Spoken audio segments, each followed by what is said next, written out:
كيكة المج في الميكروويف بدون بيض، وهتعمليها وكمان تسويها في 5 دقايق بس. سهلة وسريعة وجميلة. وشوفوا قد ايه هشة. يلا بينا نبتدي نعملها خطوة بخطوة مع بعض.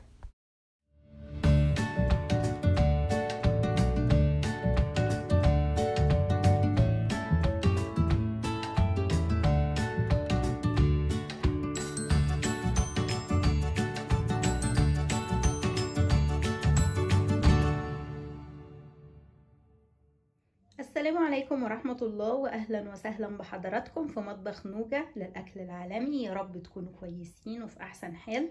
النهاردة هنعمل مع بعض كيكة المج اللي بتتعمل في الميكروويف، وكلها على بعضها كده مش هتاخد منك 5 دقايق في ان انتي تعمليها وكمان تسويها. طبعا دي هتساعدك جدا لو انتي جالك ضيوف كده على فجأة، او لو انتي حابه تعملي كيكه بس مش عاوزه تعملي صينيه كبيره، عاوزه تعملي كده لكل واحد وتبقى فريش يوم بيوم. ممكن تعمليها، يعني ممكن تعمليها كل يوم عشان تبقى فريش وسهله وجميله. المقادير بتاعتنا النهارده عباره عن معلقتين كبار من الدقيق الابيض، وانا حطيت عليها رشه صغيره كده من الملح، ومعلقه كبيره من السكر، ومعلقه كبيره من الكاكاو الخام، وعندك ربع معلقة صغيرة من البيكنج باودر، وهحتاج ل5 معالق كبار من اللبن الحليب، ومعلقة كبيرة من الزبدة السايحة. ممكن تستغني عن الزبدة وتحطي معلقة كبيرة من السمنة أو معلقة كبيرة من الزيت، أي زيت بتحبيه. وهيبقى عندي معلقة كبيرة من النوتيلا. هنعمل ايه بقى؟ كل المكونات الجافة دي هبتدي اخلطها مع بعض كويس قوي كده.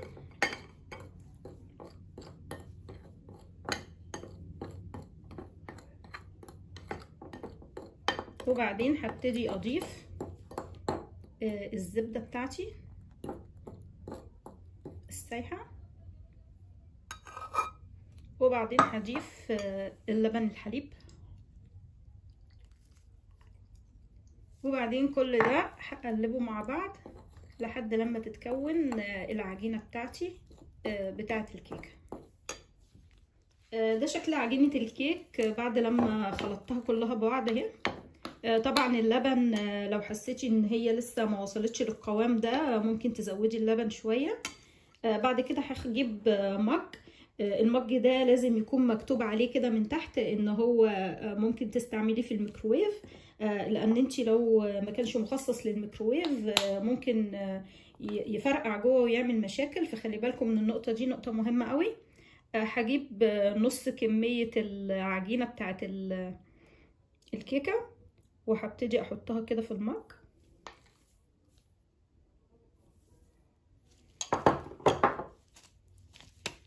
وبعدين هحط معلقة كبيرة من النوتيلا في النص،